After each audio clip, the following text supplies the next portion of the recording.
पूरे श्रावण महीने में 5 वस्तु करनी है। वैसे बहुत सारे 50 श्लोक हैं, लेकिन ये पूरे श्रावण या पूरे चतुर्मास का सार 5 चीज में है। 5 थिंग्स। ये कौन कह रहा है? ब्रह्मा जी नारद मुनि को विष्णु रहस्य में कह रहे हैं। अगले श्लोक में नीचे आप देख सकते हैं, श्लोक बदल चुका है। एक भक्तो नर शांतो नित्य स्नायी दृढ़ व्रतः यो अर्चये चतुर्मासान यो अर्चये चतुर्मासान हरिम स्यात् तस्य लोक भाग हरिम स्यात् तस्य लोक भाग। कहते हैं एक भक्त नर शांत। क्या करना है? तो 5 वस्तु में सबसे पहली वस्तु कहते हैं एक भक्तो, किसी एक की भक्ति करनी है। मैं नहीं कह रहा हूं, ब्रह्मा जी नारद मुनि को कह रहे हैं, हे नारद, एक भक्तो, किसी एक की भक्ति करनी है। भक्तों, शरणागति की बहुत महिमा है। किसी को सरेंडर हो जाना, शरणागत हो जाना बहुत महिमा है, लेकिन शरणागति किसी एक में होनी चाहिए। हमारा क्या है ना, हम अमर गुजराती में वो के बधा डेरा ढूंढे से आ भाई, वहां जाए तो वहां, यहां जाए तो यहां, यहां वहां सब।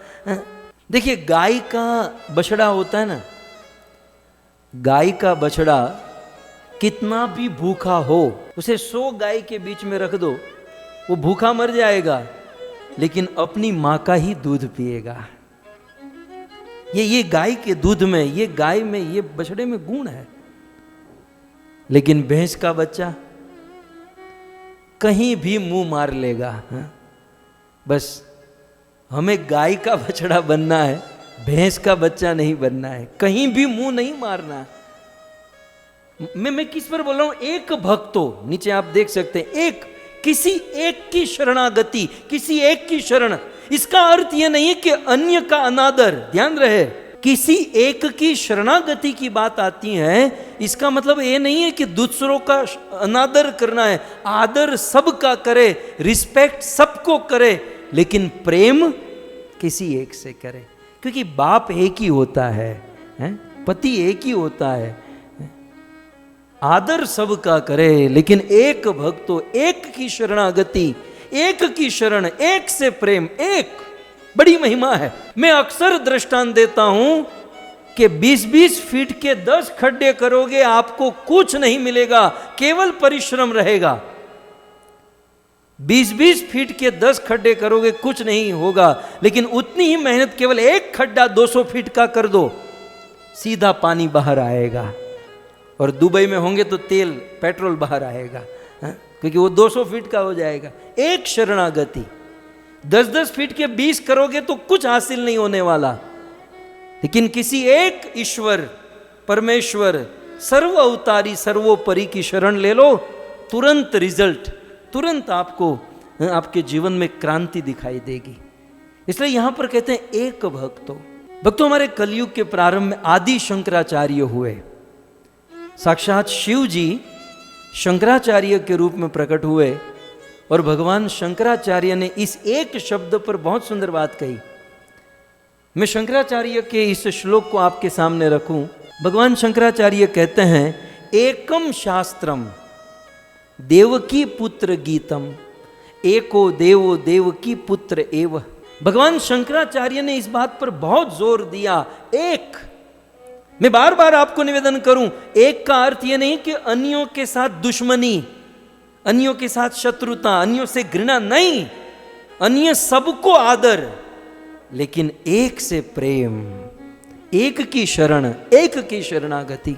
भगवान शंकराचार्य कहते हैं, एको शास्त्रम देव की पुत्र। अपना तो यही फंडा है भगवान शंकराचार्य का। मेरी भाषा में यदि कहूं तो ये श्लोक का ट्रांसलेशन ऐसा कि अपना यही फंडा है, एक ही शास्त्र, और वो है देव की पुत्र कृष्ण का शास्त्र गीता।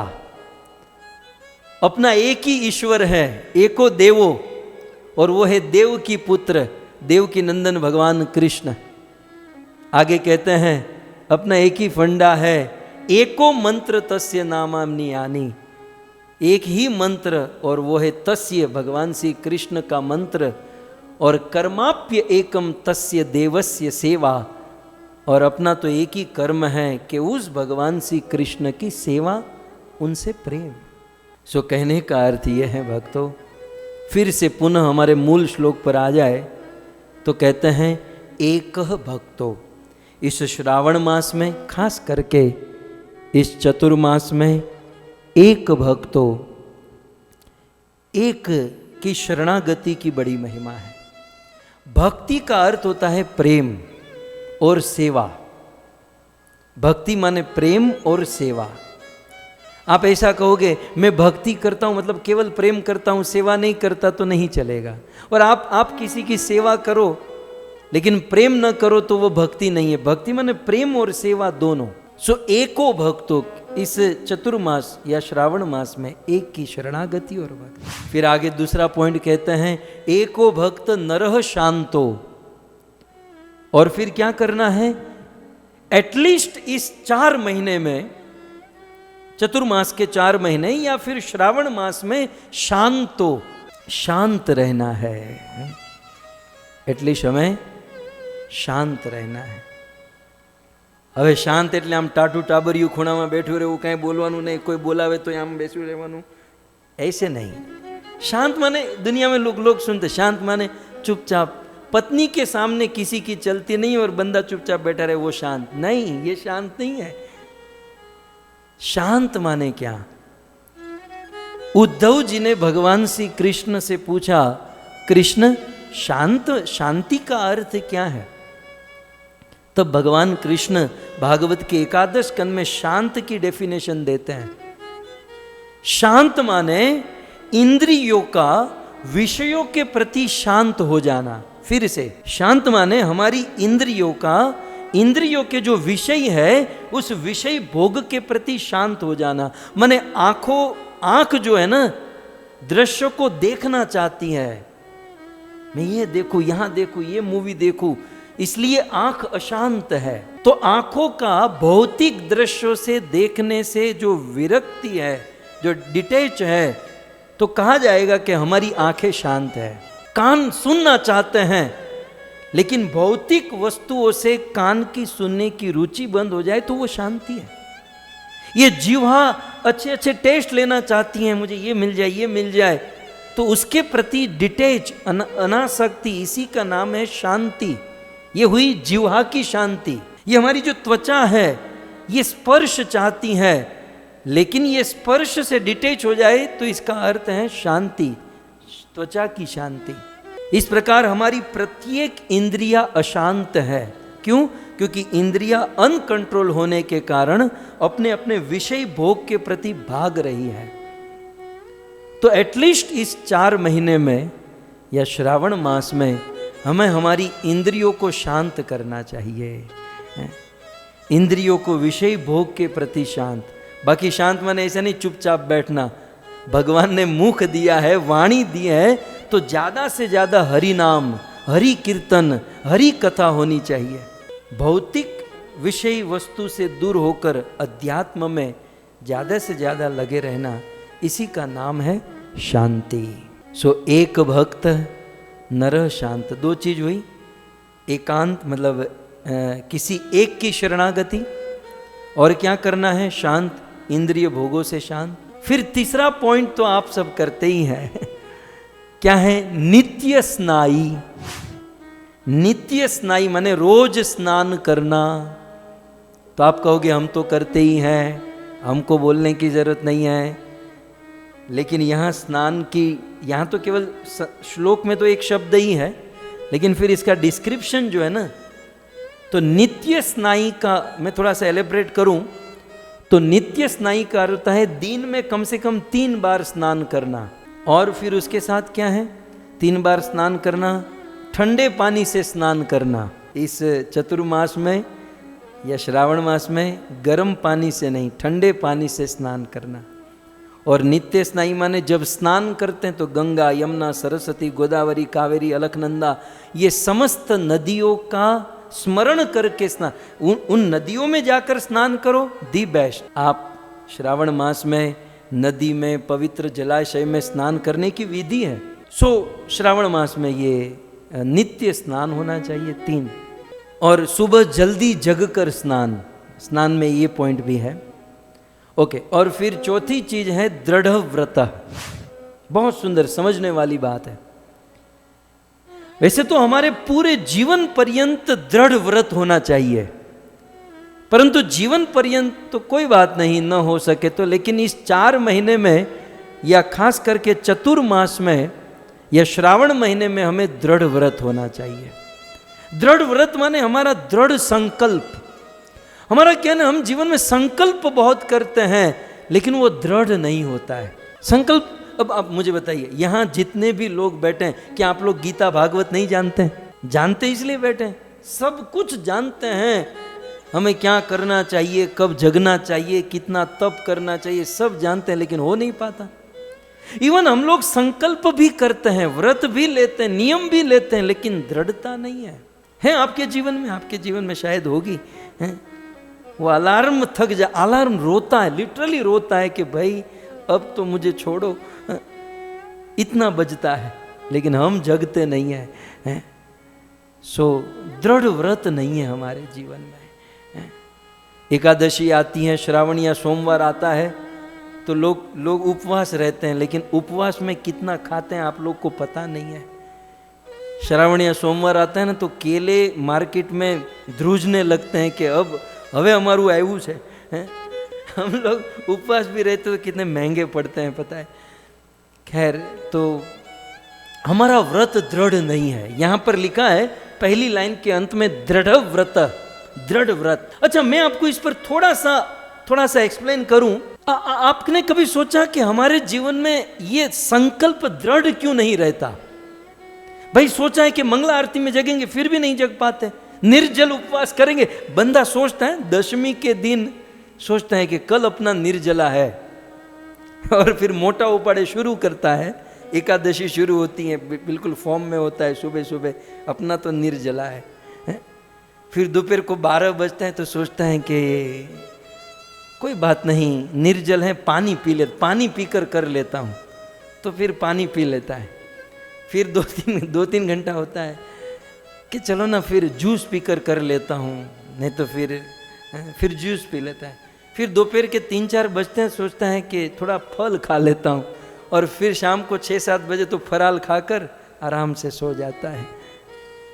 संकल्प, ज्ञान है, बुद्धि है, नॉलेज है, इवन इच्छा भी है, इवन व्रत भी ले रखा है, लेकिन वो दृढ़ता नहीं है कि नहीं? हमारे जीवन में वो दृढ़ता नहीं है। कभी आपने सोचा कि दृढ़ता क्यों नहीं है? हालांकि ये नियम है, दृढ़ व्रत हमको बनना चाहिए, दृढ़ता क्यों नहीं है? इसका उत्तर भगवत गीता में भगवान कृष्ण ने 7वें अध्याय के 28वें श्लोक में दिया। भगवत गीता 7वां अध्याय 28वां श्लोक मैं आपके सामने रखूं। भगवान कृष्ण यहां पर जवाब देते हैं कि भाई आप लोगों के व्रत, आप लोगों के नियम दृढ़ क्यों नहीं रहते हैं? आखिर फॉल्ट कहां, प्रॉब्लम कहां पर है? भगवान कृष्ण कहते हैं, ये शाम त्वंत गतम पापम जनानाम पुण्य कर्मणाम ते द्वंद मोह निर्मुक्ता भजन्ते माम दृढ़ व्रता भजन्ते माम दृढ़ व्रता। हमारे जीवन के संकल्प, हमारे जीवन के व्रत, हमारे जीवन के नियम, या फिर हमारी भौतिक मटेरियल लाइफ में भी हम जो सोचते हैं, जॉब, बिजनेस, हम जो भी, या हम स्टूडेंट हैं तो स्कूल कॉलेज में जो भी हम सोचते हैं, जो हम टारगेट लेते हैं, उसमें हम दृढ़ क्यों नहीं रहते हैं? क्यों नहीं रह पाते हैं? इसका कारण गीता में कृष्ण कहते हैं ये शाम तु अंतगतम पापम, इसका कारण है पाप। हमने हमारे जीवन में इतने पाप कर रखे हैं, इतने पाप कर रखे हैं कि वो पाप जो है ना हमको दृढ़ नहीं होने देते हैं। जब तक पाप करना बंद नहीं करेंगे जीवन में दृढ़ता नहीं आएगी। कुछ लोग सोचते हैं दृढ़ होने के बाद पाप बंद करेंगे, ये हो ही नहीं सकता। जीवन में दृढ़ता लाने के लिए जो वर्तमान में पाप कर रहे हैं उसको बंद करना होगा, और पूर्व में किए गए पाप के फलस्वरूप जीवन में दृढ़ता नहीं आती है। और कहते हैं कृष्ण भगवद गीता में अर्जुन को, ये शाम जिस व्यक्ति के तू अंतगतम पापम, जिस व्यक्ति के पाप अंत हो चुके, खत्म हो चुके हैं, और पुण्य कर्मणाम जनानाम, और पुण्य कर्म उदित हो चुके हैं, ते वो लोग द्वंद निर्मुक्ता, द्वंद राग द्वेष से मुक्त हो जाएंगे, और भजनते माम दृढ़ व्रता, और उन लोगों के जीवन में दृढ़ व्रत, दृढ़ता आ जाएगी। मतलब जो ठानेंगे, जो सोचेंगे वो होकर ही रहेगा। तो कहने का अर्थ यह है कि ब्रह्मा जी नारद मुनि को चतुर्मास का उपदेश देते हुए कहते हैं दृढ़ व्रत, हमें दृढ़ व्रत बनना है। और जीवन में अनेकों पाप होने के कारण हम दृढ़ व्रत नहीं हो सकते हैं, तो अब क्या किया जाए? होता क्या है, जो ढीली प्रकृति का आदमी होता है ना, ढीली प्रकृति समझते, शिथिल स्वभाव वाला आदमी, वो असत या गलत चीजों को जल्दी छोड़ नहीं सकता, गलत आदतों को जल्दी त्याग नहीं सकता। ऐसा ढीला ढाला आदमी एक संकल्प करेगा, कुछ दिन रहेगा फिर छोड़ देगा, दूसरा संकल्प करेगा उसे भी छोड़ देगा।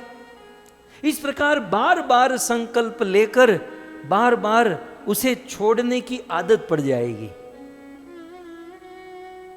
और वो उसकी आदत पूर्ण रूप से बिगड़ जाएगी। वो व्यक्ति जानता तो है कि मुझे ये गलत चीज नहीं करनी चाहिए, इवन वो बोलता भी है, उसको बोलने की स्टाइल भी आ गई, लेकिन वो अपने जीवन में उतार नहीं पाएगा। क्यों? क्योंकि उनका स्वभाव ही ढीला है। और एक बात याद रहे, हम ही हमारे स्वभाव को बिगाड़ते हैं।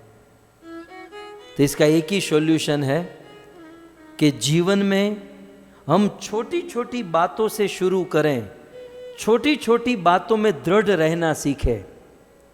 हमारे जीवन में छोटी छोटी वस्तु, हम जो सोचते हैं उस पर दृढ़ रहें, उस पर टके रहे, टिके रहे। जब छोटी छोटी बातों में दृढ़ता हम शुरू करेंगे, वो अभ्यास बनेगा, वो हमारा स्वभाव बनेगा, और फिर धीरे धीरे धीरे धीरे हम हमारे जीवन में दृढ़ हो जाएंगे, ये दृढ़ता बढ़ जाएगी। सो इस प्रकार हमें इस चातुर्मास या इस श्रावण मास में दृढ़ व्रत होना है, दृढ़ व्रत लेना है। तो कितना हुआ? एक एकांतिक भक्ति, शांत, नित्य स्नायी, दृढ़ व्रत, और फिर पांचवी वस्तु कहते हैं कि यो अर्चयेत, और भगवान की अर्चना करनी है। आपकी जिसमें श्रद्धा हो, आप जिसे भी भगवान के जिस स्वरूप से प्रेम करते हो, उस एक स्वरूप को पकड़ कर रखिए। अन्य स्वरूप भगवान के ही विग्रह, भगवान के ही अवतार है, लेकिन किसी एक स्वरूप में हमारी आसक्ति होनी चाहिए। भगवान राम में यदि आपका प्रेम है तो राम जी की सेवा करें, भगवान नारायण की सेवा करें, भगवान कृष्ण की सेवा करें। एक भक्त हो, शांत हो, नित्य स्नायी, दृढ़ व्रत और अर्चयत, भगवान की अर्चना करें। फल क्या मिलेगा? यदि हम यह करेंगे, चातुर्मासान 4 महीना करेंगे, तो हरिम स्यात् तस्य लोक भाग, वह व्यक्ति हरि के लोक का भाजन हो जाएगा, मतलब भगवान के धाम की प्राप्ति कर जाएगा। इसके 2 अर्थ हैं, मृत्यु के बाद तो उसे भगवान का धाम मिलेगा, और जीते जी यहां पर भी भगवत धाम की तरह वो परम सुखी हो जाएगा, यदि कोई व्यक्ति अपने जीवन में एटलीस्ट इस 4 महीने या इस श्रावण मास में इस नियम का पालन करेगा। इस प्रकार से श्रावण मास की बहुत बड़ी महिमा है।